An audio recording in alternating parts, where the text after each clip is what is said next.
The emergency transmission arrived at Earth's diplomatic station just after midnight. Ambassador Vera Kim was already awake, reviewing trade agreements with the Thalan delegation when her communication panel lit up with the urgent priority signal. She recognized the seal immediately.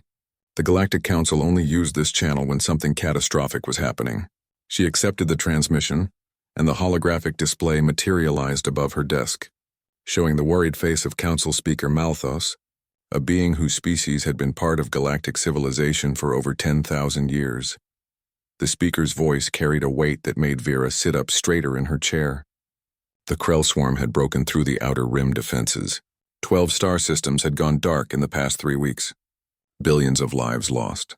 The Krell were unlike anything the galaxy had faced in recent memory. They were a hive species, consuming everything in their path, converting biological matter into more ships, more soldiers, more of themselves. Every battle fed their growth. Every defeated enemy made them stronger. Malthus explained that the Council was assembling a joint military fleet at the Meridian Gateway. Every member species was being asked to contribute whatever forces they could spare. The Velcran Empire was sending 300 warships. The Gantharian Collective was mobilizing 200 of their heavy cruisers. Even the peaceful Thalans, who rarely engaged in combat, were sending 50 vessels equipped with their most advanced defensive technology. The speaker's eyes focused directly on Vera when he asked the question that would change everything. How many ships would humanity send? Vera Kim had been Earth's ambassador for only 2 years, but she understood her species better than most. Humanity was still new to the galactic stage. They had only achieved faster-than-light travel 30 years ago. Their first contact with alien life had happened 23 years ago, when a Thalan exploration vessel detected their early warp signatures. Since then, humans had been playing catch-up, learning galactic politics, establishing trade routes, and building their small but growing fleet. They had 12 military vessels in total, scattered across human space, protecting colonies and trade lanes. She thanked Speaker Malthus and promised a response within the hour. After the transmission ended, Vera immediately contacted Earth Command. The conversation with Admiral Patricia Cole was brief and direct. Earth could spare one ship, the UHSV Defiant. It was their newest vessel, commissioned just 5 years ago, and it was currently docked at Terra Station undergoing what was supposed to be a routine maintenance cycle. Admiral Cole assured Vera that the Defiant could be ready to deploy within 12 hours. The ship was under the command of Jake Morrison, one of their best officers, and the crew was experienced and ready. Vera knew what the Council's reaction would be. One ship, when other species were sending hundreds. But she also knew something the Council didn't yet understand about humans. She composed her response and sent it through official channels. Earth would contribute 1 vessel to the defense fleet. The UHSV Defiant would depart for the Meridian Gateway immediately. The response from the Galactic Council came faster than expected. The emergency session was called within 3 hours. Vera stood in the great circular chamber where representatives from 47 species gathered to discuss matters of galactic importance. The chamber was massive, with seating arranged in concentric rings that rose toward the domed ceiling. Holographic displays floated everywhere, showing tactical maps of the Krell advance, casualty reports, and the growing list of committed forces from each species. When Vera's turn came to announce Earth's contribution, the chamber fell silent. She spoke clearly and without hesitation. Humanity would send 1 ship, the UHSV Defiant. The silence lasted perhaps 2 seconds before the chamber erupted. High Chancellor Zephyx of the Velcran Empire rose from his seat, his forearms gesturing dramatically. His species had been spacefaring for 6,000 years and commanded one of the largest fleets in the galaxy. His voice boomed through the translation systems. 1 ship. Humanity was sending 1 ship to face a threat that had consumed 12 star systems. Was this a joke, an insult? Other delegates joined in. The Morgathi representative questioned whether humans understood the severity of the situation. The Quillan delegate suggested that perhaps Earth should refrain from participating if they couldn't make a meaningful contribution. Even the Thalan ambassador, who had always been friendly to humanity, looked concerned and asked Vera privately if Earth truly understood what they were facing. Vera remained calm through it all. She had expected this reaction, She simply repeated that Earth was sending the UHSV Defiant and its crew. One ship was what they could spare, and one ship was what the Council would receive. She made no apologies and offered no explanations. The human representative sat down, her expression neutral, while the chamber continued to buzz with disbelief and barely concealed contempt. Across the galaxy, at Terra Station, Commander Jake Morrison received his orders. He stood in the briefing room with his senior staff gathered around the tactical table. The holographic display showed the Meridian Gateway and the estimated size of the Krell swarm. The numbers were staggering. Tens of thousands of bioships, each one a living weapon bred for a single purpose: consumption and expansion. Lieutenant Commander Amy Pierce, his executive officer, studied the data with a frown on her face. She had served with Jake for 3 years and knew him well enough to recognize when he was calculating odds. The odds here were not good by any conventional measure, but Amy also knew that the Defiant wasn't a conventional ship. None of Earth's military vessels were. Jake addressed his crew calmly. They had 12 hours to complete maintenance, load ammunition, and prepare for deployment. This wasn't a patrol mission or a pirate suppression operation. This was full-scale war against an enemy that had already proven capable of overwhelming advanced civilizations. Every person in that room knew what they were signing up for. Not one of them hesitated. Chief Engineer Susan Walsh asked about their payload.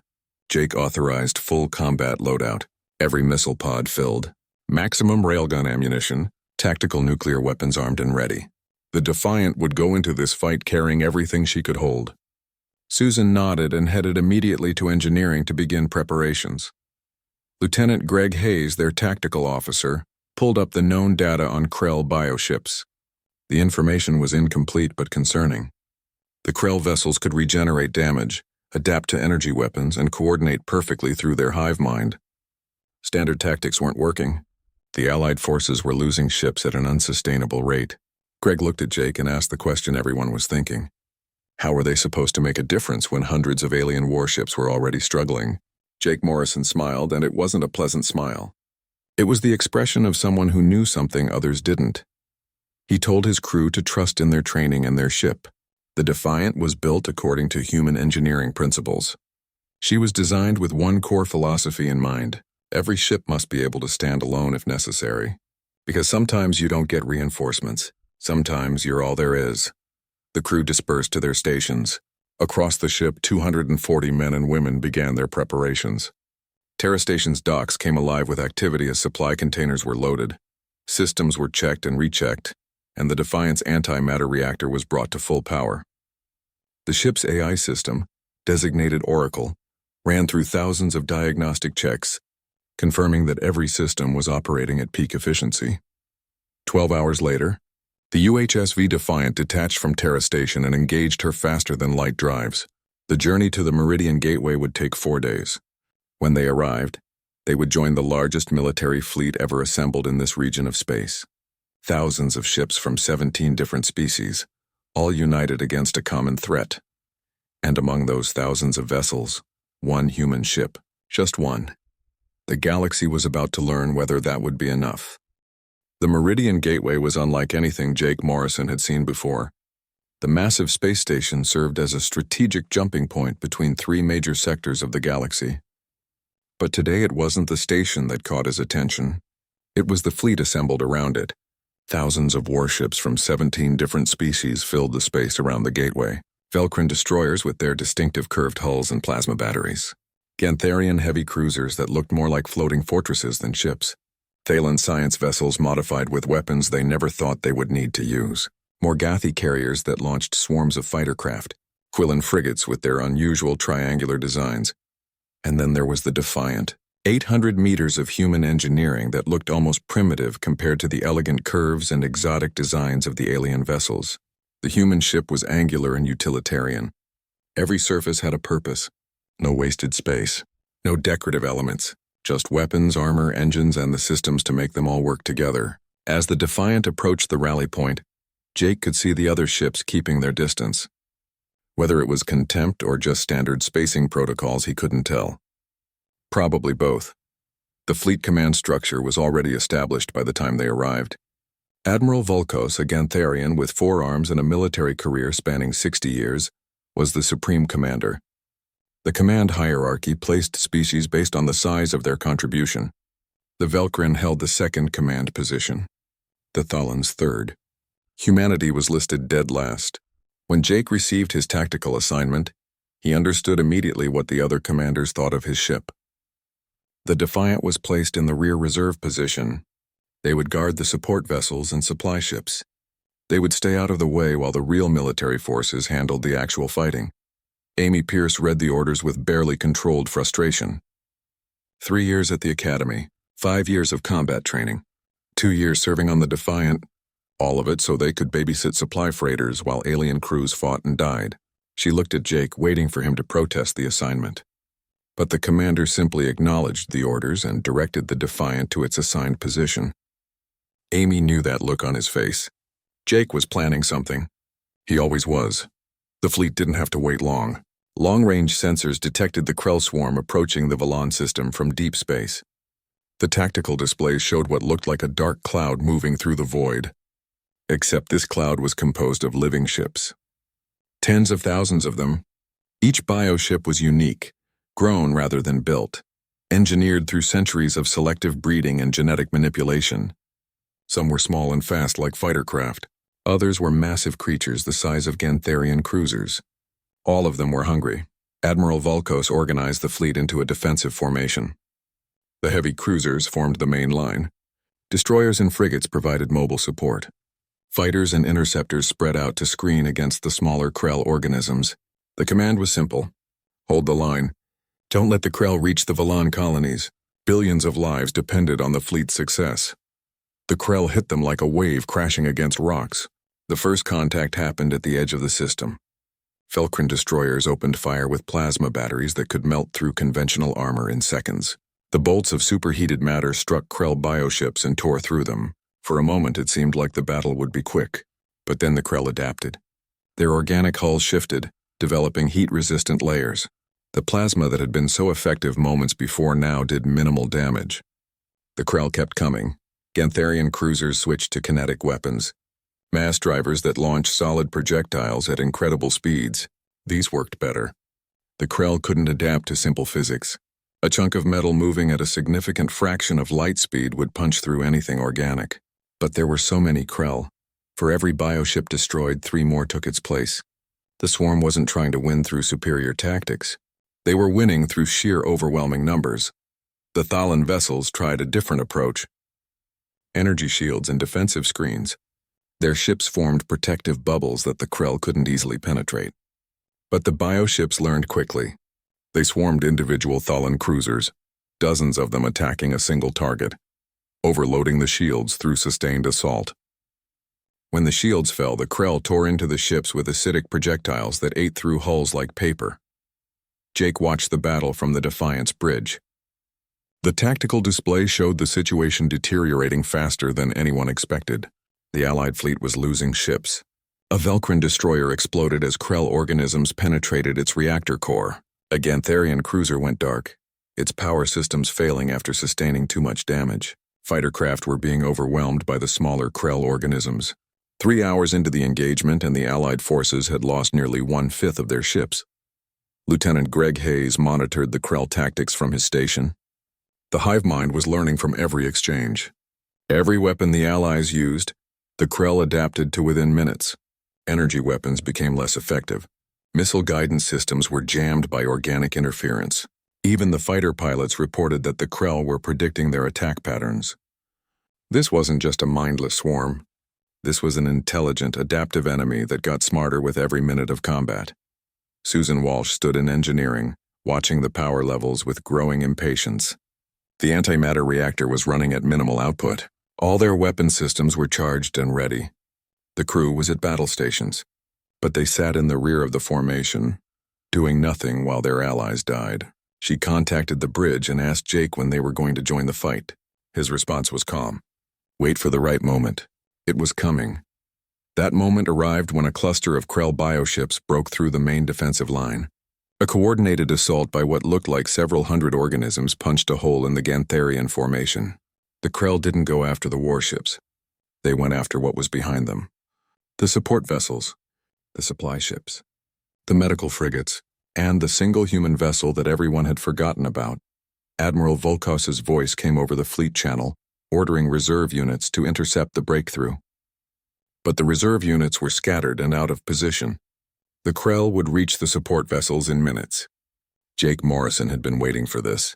He turned to Amy and gave her the order she had been waiting to hear since they arrived. Battle stations, full combat protocols. Show them what the Defiant could do.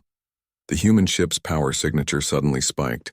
Every sensor in the fleet registered the change. The Defiant's antimatter reactor went from minimal output to 80% capacity in under 3 seconds. Weapon systems that had been dormant came online.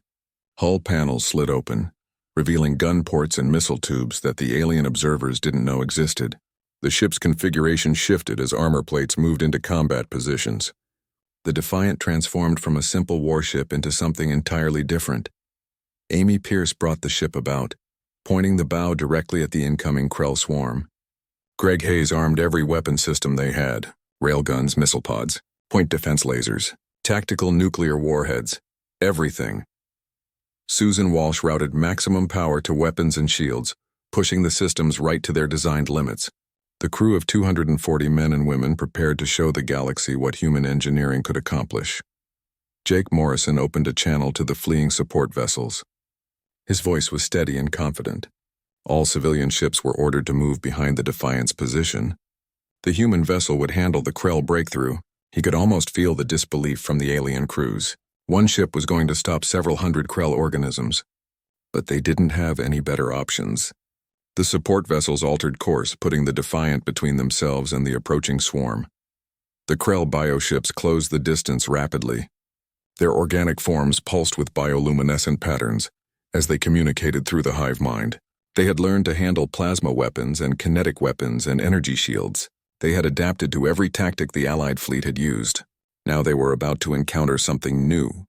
Human tactics, human weapons, human determination, the species that had learned to survive on a planet that tried to kill them in 1,000 different ways.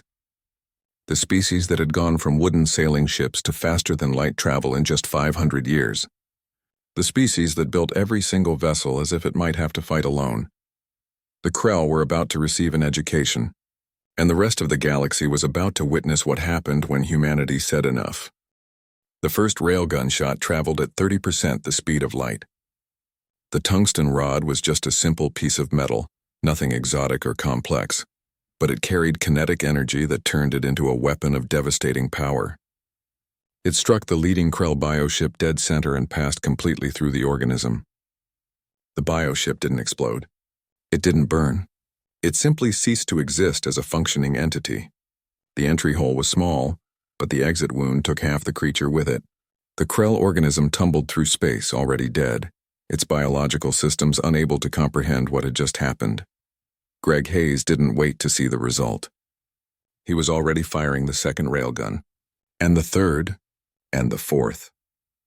The Defiant had 6 railgun turrets, and all of them were tracking targets independently. Every 3 seconds, another tungsten rod launched at relativistic speed. Every shot found a target. The Krell had learned to adapt to energy weapons by changing their cellular structure.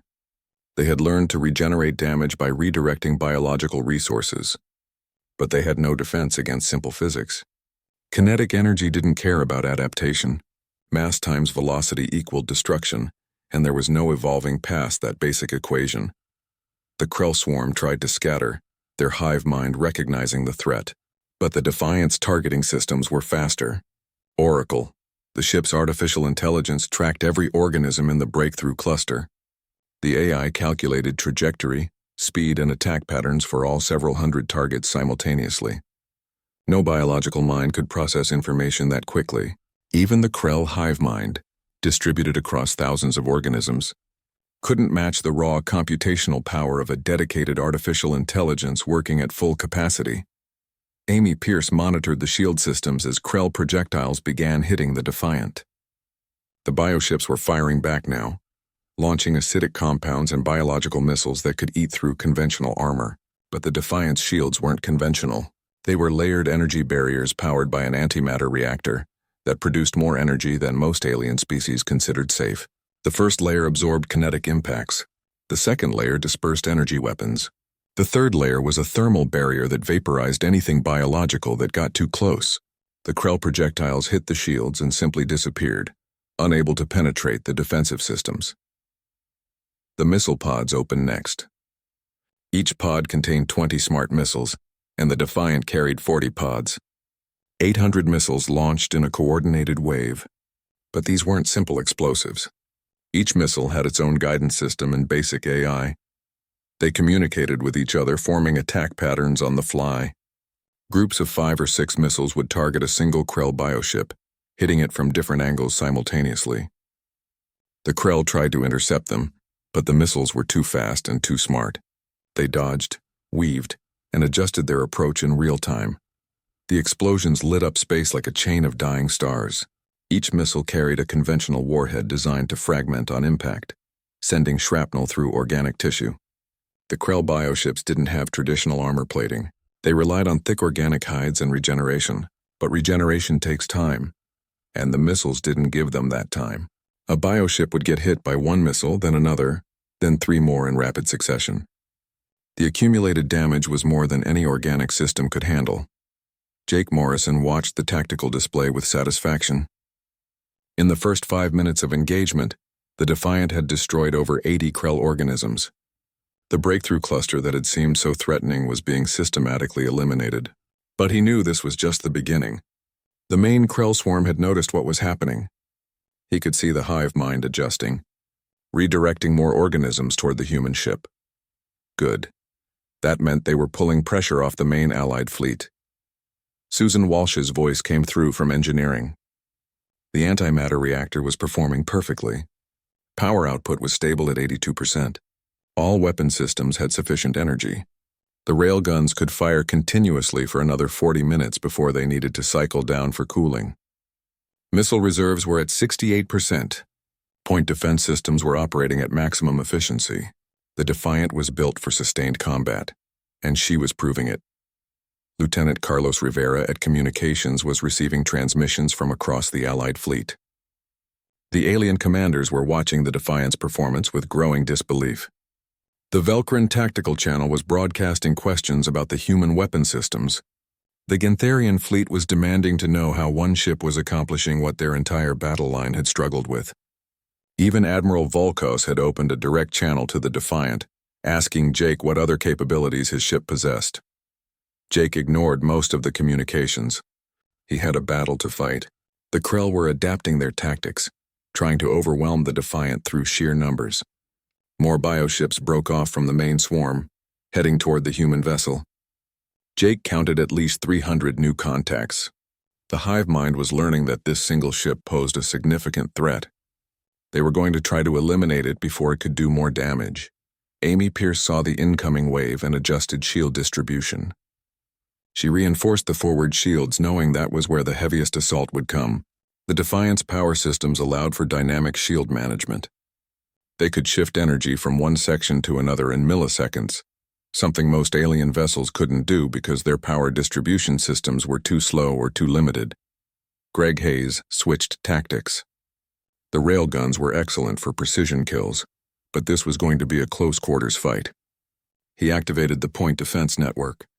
The Defiant had dozens of smaller laser turrets designed specifically for missile interception and fighter defense. Each turret was autonomous, controlled by Oracle, capable of tracking and engaging multiple targets per second. When the Krell wave hit effective range, the point defense system opened up. Hundreds of laser beams lanced out, each one finding a target. Smaller Krell organisms, the ones that served as fighters and interceptors for the swarm, were vaporized instantly. Larger bioships took multiple hits but were quickly disabled. The battle became a chaotic swirl of weapons fire and exploding bioships. The Krell pressed their attack with the determination of creatures that knew no fear. They swarmed around the Defiant from all directions, trying to find a weak point in the defenses. But Oracle was everywhere at once. The AI tracked every threat, prioritized targets, and directed the ship's weapons with inhuman precision. Railguns took out the largest organisms. Missiles eliminated clusters of medium-sized bioships. Point defense lasers cleaned up the smaller attackers. The Defiant sat in the center of the swarm like an immovable object, dealing death in every direction. The support vessels that had fled behind the Defiant watched in amazement. They had expected to die. The Krell breakthrough had seemed unstoppable, but the single human ship had positioned itself as a shield and was holding the line alone. A Thalen medical frigate sent a transmission thanking the Defiant for their protection. A Morgathi supply hauler asked if the human ship needed any assistance. Jake Morrison replied to all of them with the same message. Stay behind the Defiant, stay safe. That's what his ship was here for. 20 minutes into the engagement, the Krell breakthrough force was gone. Over 300 bioships destroyed. The space around the Defiant was filled with debris and the remains of organic vessels. Not a single Krell organism remained functional in the entire sector. The support vessels were safe, and the Defiant had sustained minimal damage, some scorching on the outer hull where Krell acid had managed to touch the surface before being vaporized. A few drained capacitors in the shield system that would recharge in minutes. Nothing critical. Nothing that would slow them down.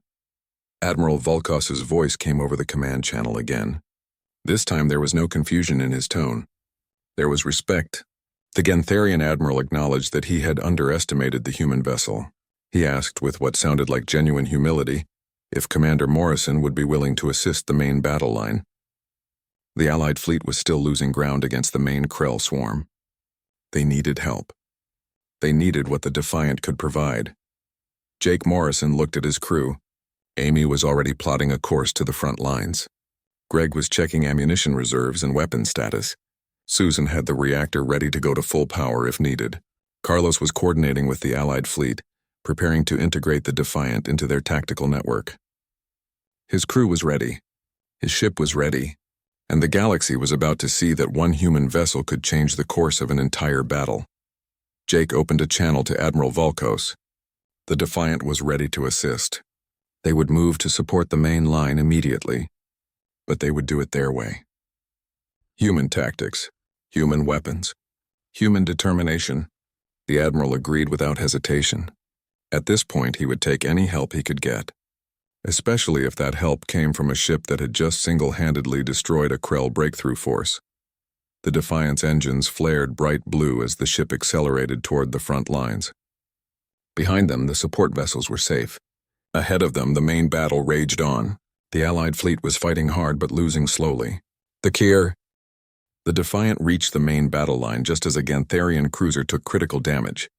Jake watched as the massive vessel lost power and began drifting, its crew abandoning ship in escape pods. 3 Krell bioships circled the dying cruiser like predators, already moving to their next target. Greg Hayes didn't need orders. 6 railgun shots fired in rapid succession. 3 Krell organisms ceased to exist. The escape pods made it to safety. Admiral Volkos transmitted new orders across the fleet channel. All vessels were to coordinate with the human ship. The Defiant would serve as a mobile strike force, hitting critical targets while the main fleet provided area control. It was an unusual command structure, placing so much tactical importance on a single vessel, but the Gantharian admiral was practical enough to recognize effectiveness when he saw it. The human ship had proven its capability. Now it was time to use that capability to save the fleet. Jake Morrison proposed a new strategy. The Krell operated through a hive mind, which meant they needed coordination nodes. Oracle had been analyzing the swarm's behavior patterns since the battle began. The AI identified larger bioships scattered throughout the formation that seemed to direct sections of the swarm. These command organisms were bigger, tougher, and better protected than the standard Krell vessels. But they were also critical to the hive mind's function. Take them out and the surrounding swarm would lose coordination. Amy Pierce transmitted the tactical data to the Allied fleet. The information package included Oracle's analysis, target priorities, and suggested attack vectors. It was more detailed information than most alien species could process during active combat. Their command structures required multiple layers of approval before tactics could change. But Jake wasn't asking for permission. He was offering the data to anyone who could use it. The Thalan science vessels were the first to respond. Their sensors confirmed Oracle's analysis. The command nodes were real. The Defiant accelerated toward the nearest command node. It was a massive organism, easily twice the size of a Gantharian cruiser surrounded by hundreds of smaller bioships that served as both protection and weapons. The creature pulsed with bioluminescent patterns that rippled across its surface. Oracle calculated it was coordinating roughly 4,000 Krell organisms in this sector of the battle.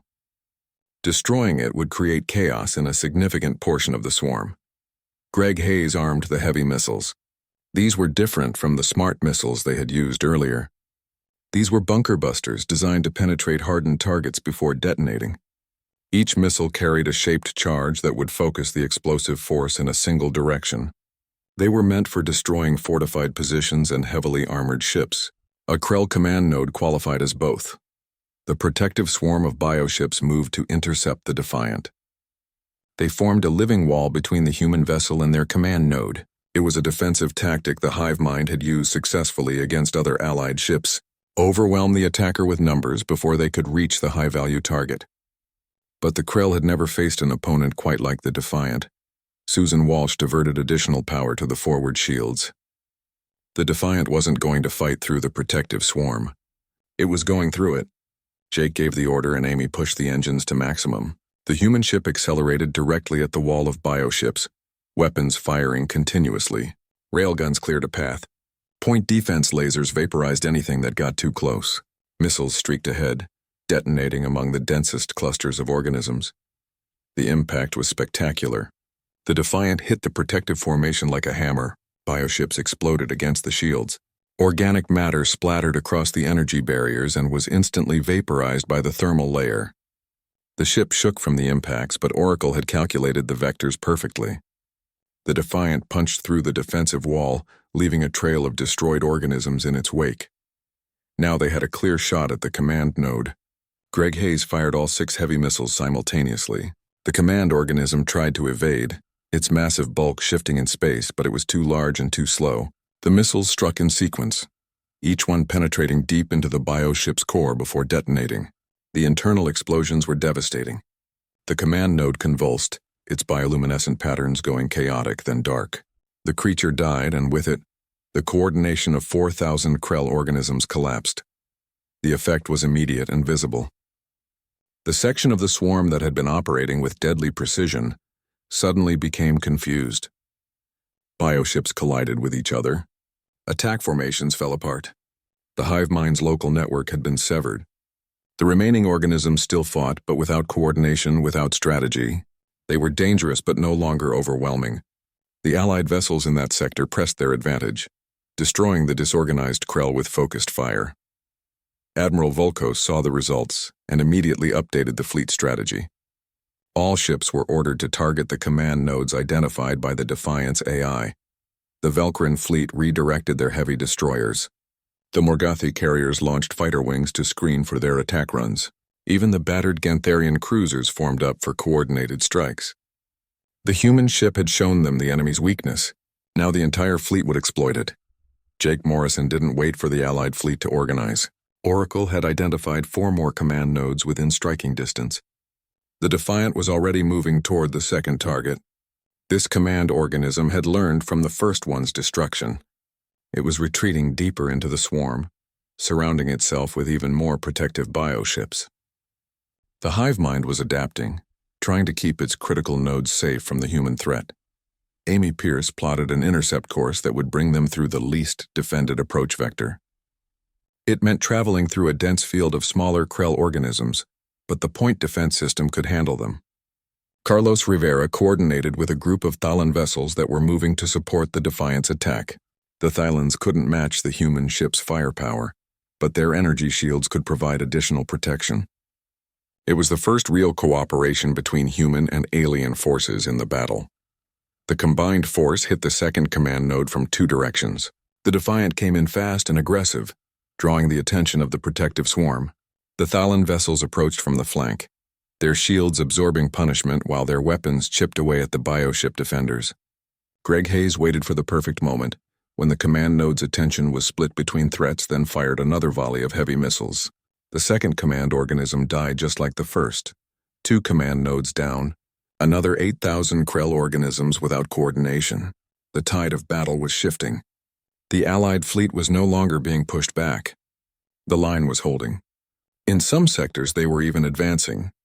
Velkrin destroyers that had been on the defensive were now hunting Krell bioships in coordinated packs. Gantharian cruisers focused their fire on single targets, overwhelming them before moving to the next. Morgothi fighters swarmed through gaps in the Krell formation, striking and retreating before the swarm could respond. Susan Walsh reported from engineering that the antimatter reactor was running hot but stable. They had been in continuous combat for over 6 hours. The railguns needed cooling cycles. Missile reserves were down to 40%. Shield capacitors were being taxed by the constant impacts, but the ship was holding together. Human engineering had built the Defiant for extended operations, and she was living up to that design philosophy. The third command node fell 30 minutes later. The fourth an hour after that. Each time the Defiant struck, the Krell swarm became less coordinated, less effective. The hive mind was trying to compensate, redistributing control among the remaining command organisms, but it wasn't enough. The humans had found the critical vulnerability, and they were exploiting it ruthlessly. High Chancellor Zephix, the Velkrin leader who had mocked humanity's contribution at the council meeting, transmitted directly to the Defiant. His voice carried none of the earlier contempt. He asked Jake Morrison a simple question. Why had humanity not shared this tactical analysis before the battle? Why had they let the Allied fleet suffer losses when they possessed the ability to identify the enemy's command structure? Jake's response was direct and honest. Oracle had only identified the pattern after observing the Krell in actual combat. The analysis required real-time data from an active engagement. No amount of pre-battle intelligence could have revealed what they learned by fighting the swarm directly. The AI needed to see the enemy in action, needed to watch how the hive mind operated under combat conditions. Every species built their technology differently. Humans built theirs to learn and adapt during battle, not just before it. The Chancellor was silent for a moment, then asked another question. How many ships like the Defiant did humanity possess? Jake told him the truth. Earth had 12 military vessels, all of them built to similar standards, all of them equipped with artificial intelligence systems, all of them designed with the philosophy that any ship might need to fight alone. The Chancellor's response was something between a laugh and a groan. 12 ships. The humans had 12 ships like this, and they sent only one. The battle raged on for a... Oracle detected the Queen ship during the 16th hour of combat. The AI had been analyzing the Krell network structure, tracking communication patterns across the entire swarm. Every command node they destroyed weakened the hive mind, but there was still a central intelligence coordinating everything. The Queen ship was 3 times larger than any other Krell organism they had encountered. It sat at the center of the swarm, protected by thousands of bioships, directing the battle with an intelligence that went beyond simple animal cunning. Jake Morrison studied the tactical display. The Queen ship was the key to everything. The command nodes could be destroyed one by one, but as long as the Queen survived, the hive mind would adapt and rebuild. Cut off the head and the entire swarm would collapse. It was a simple strategy. Execution would be anything but simple. The Queen ship was surrounded by defensive layers that made their earlier attacks look easy by comparison. Getting to it would require going through the heart of the Krell swarm. Amy Pierce ran the calculations 3 times, hoping the numbers would change. They didn't. The approach vector took them through the densest concentration of Krell bioships in the entire formation. Even with the Defiant's capabilities, the odds of survival were not good. She showed Jake the numbers without comment. He looked at them for a long moment, then asked her a single question. Could they make it? Amy thought about all the battles they had fought together, all the impossible situations they had survived. She nodded. They could make it. Admiral Volkos listened to Jake's plan with what sounded like disbelief. The human commander wanted to take his single ship directly through the Krell swarm to destroy the Queen organism. It was suicide. The Gantharian admiral said as much. But Jake pointed out that they were winning battles but not winning the war. The Krell would keep coming as long as the Queen survived. Someone had to make the run. The Defiant was the only ship that had proven it could survive deep penetration into the swarm. Volkos was silent for a long time. Then he asked what the fleet could do to help. Jake explained his plan. The Defiant would punch through the center while the Allied fleet concentrated fire on the flanks. Create chaos. Draw as many Krell away from the center as possible. It wouldn't be much, but it might be enough. Volkos agreed immediately and began organizing the fleet. The Velkrin destroyers would lead the flanking attacks. The Gantharian cruisers would provide heavy fire support. The Thalan vessels would focus their shields on protecting the Allied ships. Every species that had fought in this battle would play their part in the final assault. Susan Walsh pushed the antimatter reactor to 95% capacity. It was higher than recommended, higher than they had ever run during testing, but this wasn't a test. This was everything. The reactor core temperature climbed into the red zone. Warning alarms sounded throughout engineering. Susan silenced them and kept working. The Defiant needed every bit of power she could provide. Greg Hayes loaded the last of their heavy missiles and armed the tactical nuclear warheads they had been holding in reserve.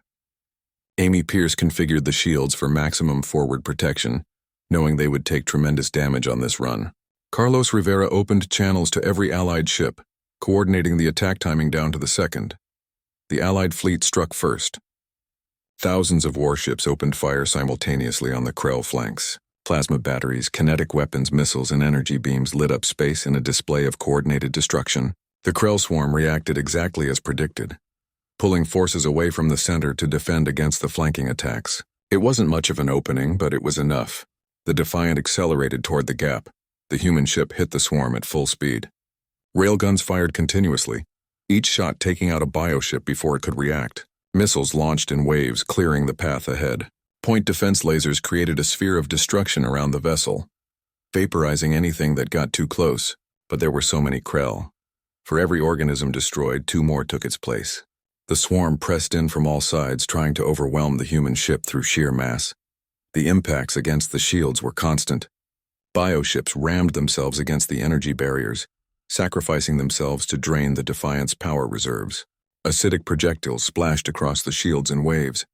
Organic missiles detonated in clusters, trying to find weak points in the defensive systems. Amy Pierce watched the shield strength drop from 100% to 90, then 80, then 70. She rerouted power from non-essential systems, buying them a few more percentage points. The shields had to hold. If they failed, the Defiant would be torn apart in seconds. Jake Morrison kept his eyes on the tactical display. The Queen ship was getting closer. 5,000 kilometers.